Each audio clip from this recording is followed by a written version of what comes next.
Good day, everyone. This is Nympha Mangwag, a presenter for the week 4, which is the instructional planning lesson, planning modules, and daily procedures. So this focuses on the crafting of contextualized lesson plan, focuses on integrating Kalinga culture, practices, and indigenous objects into classroom setting or instruction.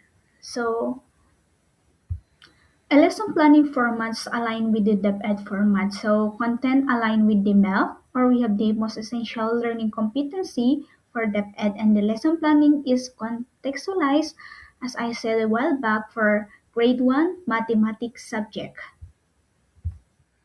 So here is my basis. The MELF, or the most essential learning competency, focuses on the mathematics subject and for grade 1. So quarter 1, and content standard there is given, as well as the performance standards, and the contents or topic is visualize, represent, and count numbers from 0 to 100 using variety of materials and methods. So duration is for week 1, and the code there is given. So going on, we have here the sample of contextualized lesson plan. Detailed lesson plan in Visualize represents and counts numbers from 0 to 100, and the duration of this lesson is good for 1 hour. So moving on to the heart of this lesson plan, the objectives. The first objective will be the learners will recognize, represent, and count numbers from 0 to 100 using objects, pictures, and number charts. And the second objective for psychomotor, the learner will demonstrate counting from 0 to 100 by coordinating their movements with the rhythm and steps of the Kalinga Patungan. So this objective integrate with the Kalinga culture or the Kalinga dance, which is the Patung. And the last one for affective objective is the learner will show appreciation for counting numbers by participating actively in activities connected in the daily life and the Kalinga culture. The given content standard there is the learner demonstrate understanding of full numbers up to 100, ordinal numbers up to 10 money, and to 1,000 pesos. So this content standard is basis for our MELC, or the most essential learning competencies, and as well as the performance basis for the MELC. And then the code here, or the learning competencies.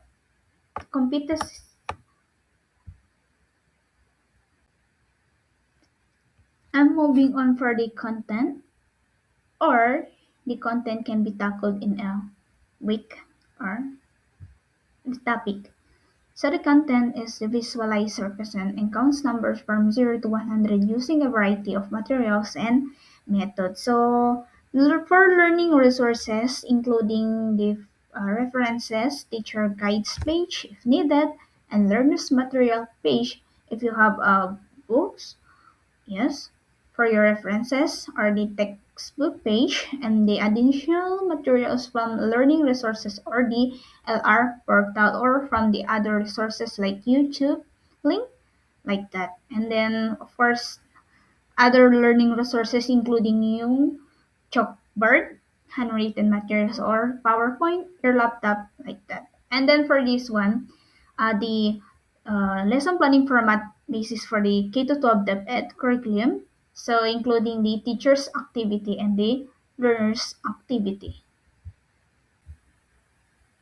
In executing the detailed lesson plan, or we have the classroom demonstration, we start with the preliminary activity, including the prayer, of course, setting up the classroom environment for better learning experience, including cleanliness, arrangement of chairs, and so on.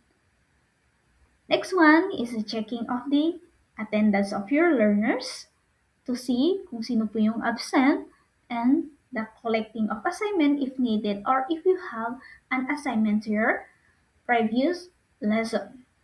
And don't forget also to present your classroom rules for better, or to maintain your a good atmosphere inside your classroom. So you present at least 4 classroom rules.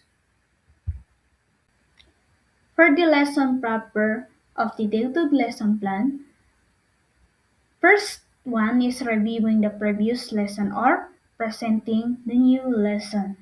So a brief activity that recalls prior knowledge and introduce a new lesson. So what we're going to do here is to give a recap to your learners for the previous lesson before giving the motivation. Okay, so the role of this motivation in lesson plan is this activity or an engaging activity that captures learners' interest and prepares them for the new lesson. So we have here the example that I have given. So the activity. So I will tell my learners that before we start with our topic, I will give first I'll give you first the activity. So this so-called the count and move with pattern. So what I'm going to do as a teacher is I will play the pattern music. Okay, so then I will let my learners dance. And of course, I will let them count yung mga steps na ginagawa nila while following the rhythm of the patung. So, okay, let's try to play the patung dance here. So, let your learners dance, or the learners will dance patung following the step with counting. So, let's hear the patung music.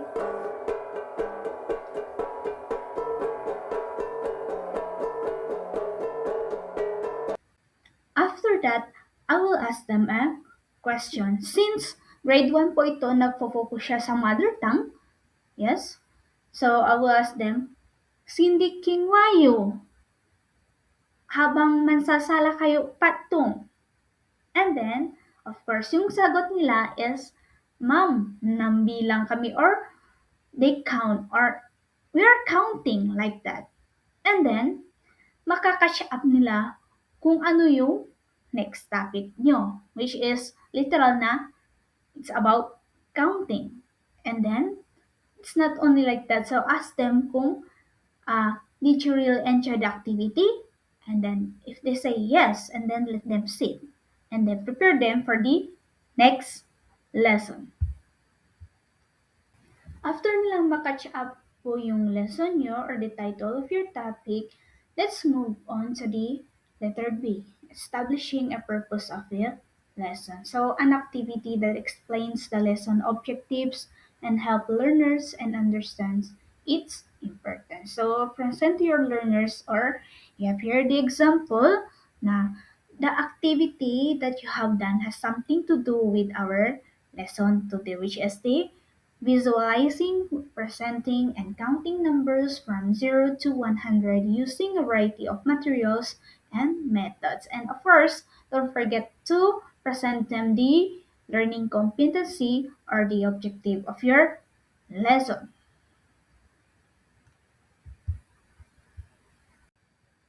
Next, the presenting example or instances for the new lesson. So providing concrete examples and situation to help learners understand the new concept. So, ang gagawin ko sa mga student ko is I will present to you a chart and let's read and count it aloud. Or in the Kalinga or mother tongue, ipailap handa kayo itong chart di 1 to 100 and then bilangon takun amin. And then,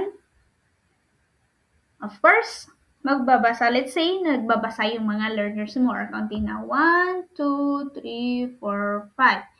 And then, after that, tell them na sa dati bilang uno, 1, 2, 3, 4, 5 are considered a counting numbers.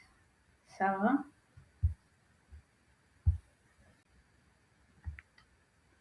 and then sorting with the discussing new concept and practicing new in skills number 1. Okay, so this part, give them some examples kung ano yung natutunan nila sa present mong una. So, given an example number 1, So let's say I will show a picture of different Kalinga objects, then count if how many objects are there. Or in mother tongue way, piga di gangsan awat city. And of course, yung mga learners mo, magbibilang sila, counting 1, 2, 3, 4, 5, 6. And then, sabihin nila, 6, ma'am. Of course, nakuha na nila. And proceeding. Itetest mo sila. And the next one, next question or example is sadin o bebeng piga. Bibilangin nila ito, bebeng na to. 1, 2, 3, 4, 5, 6, 7, 8, 9, 10, 11.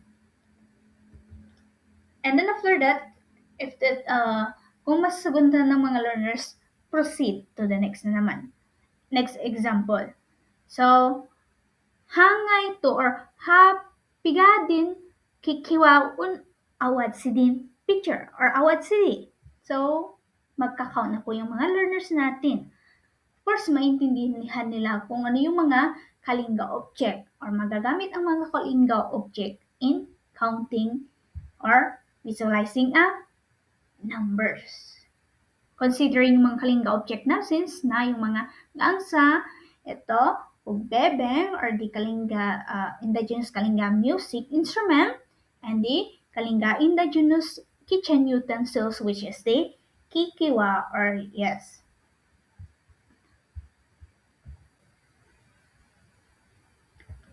So, moving on to discussing new concepts and practicing new skills number 2. Kapag magbibigay ako ulit ng other example or the connection with your topic here, pwede naman. And then after this discussion is, you must have to proceed with the next one. The letter F, the developing mastery or leads to formative assessment number 1. So, this part is magbibigay ka ng activity. It's either group activity or by part activity na pinagawa mo sa learners. Pero yung example ko dito, para may participation lahat ng mga learners ko is, of course, para may gamit po yung motivation natin. Nung una, I will let them again dance the Kalinga dance. So, ayun, ngo. And then, yung gamit ng counting dito is, di ba, yung mga ngayon, dapat tinuturuan natin sa mga kung paano sumayaw ng mga Kalinga dance, ganun. Okay, so lalo na may mga generations ngayon. So, of course, let them play counting the beat of the gong. And then yung step nila, di ba kapag nagda-dance or sumasayaw dati, tayo ng Kalinga dance is mag-play tayo ng 1, 2, 3, 4, 5. And then, ito naman, sa baba. For example, kaganito yung mga learners nyo. Ganyan.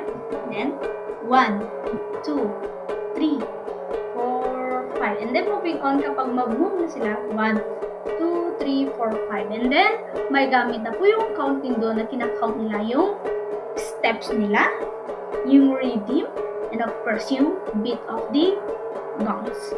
Okay, so yan. For this activity, ask them individually. Okay, so let's start. Example, si Ana. Ana, piga di binilang nung big di gongs or hadi gangsa. Of course, ma-remember ng bata yung binibilang niya. And then next, proceeding to the next question, hangay di step yo, di na stay kayo. O di ugayo. 1, 2, 3, 4, 5. Of course, nabilang nila. Memorize na nila kung ano yung bilang.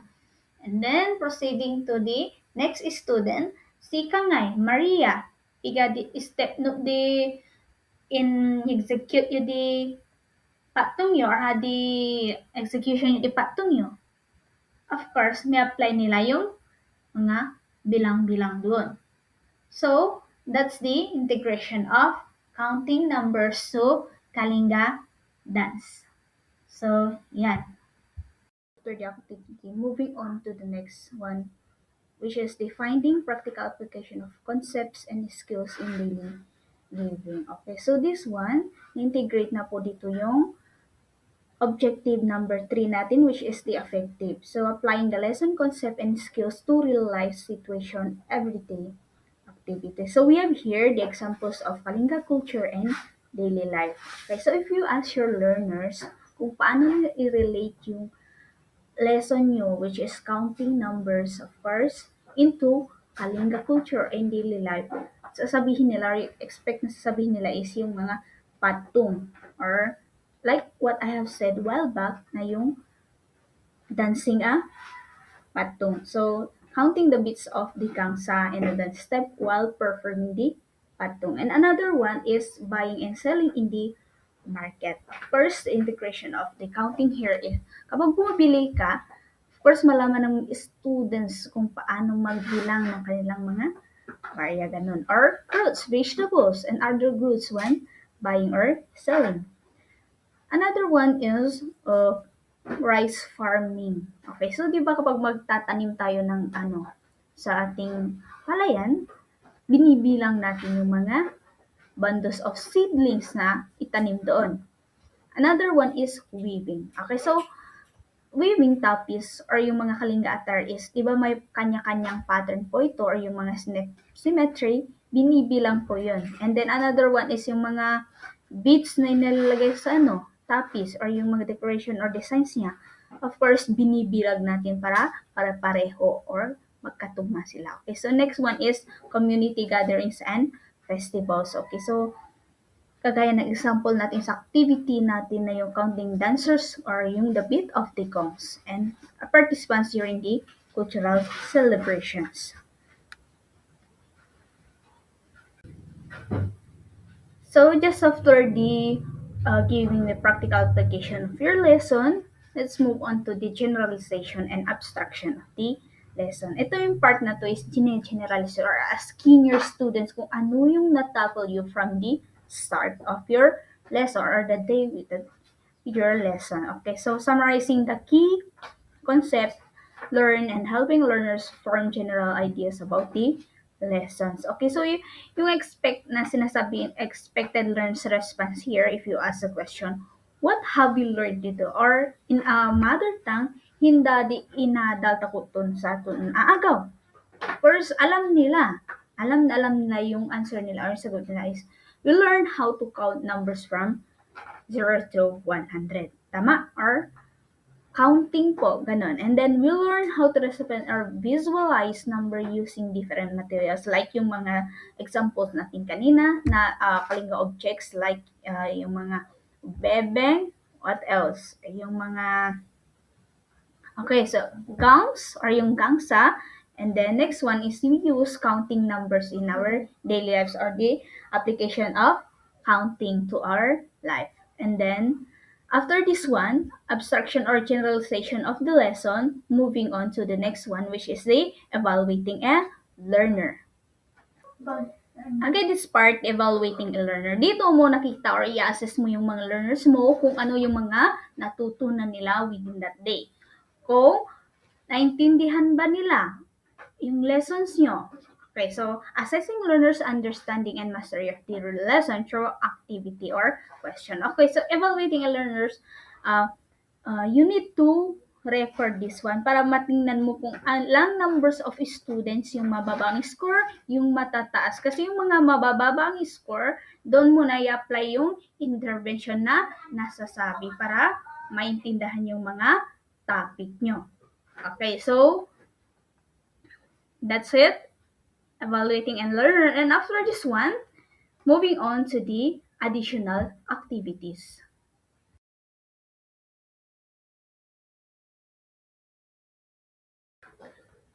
These additional activities, it's not necessary naman magbibigay ka. Ito na pupunta yung mga assignment mo kung may assignment ka within your lesson or kung may ang tawag dun, pinapagawa kang performance test. Okay, so it says there that supplementary tasks that provide learners with more practice and reinforcement of the lesson concept and skills. Or pwede naman yung mga students na in-intervention or binigyan mo ng intervention mo, ito dito na pupunta yung mga additional activities na ito. So, that's it. That's the end of my presentation today about the crafting of contextualized lesson plans, integrating lessons into the Kalinga culture practices, and then using Kalinga object as your example into Kalinga classroom setting and instruction. So, thank you and God bless.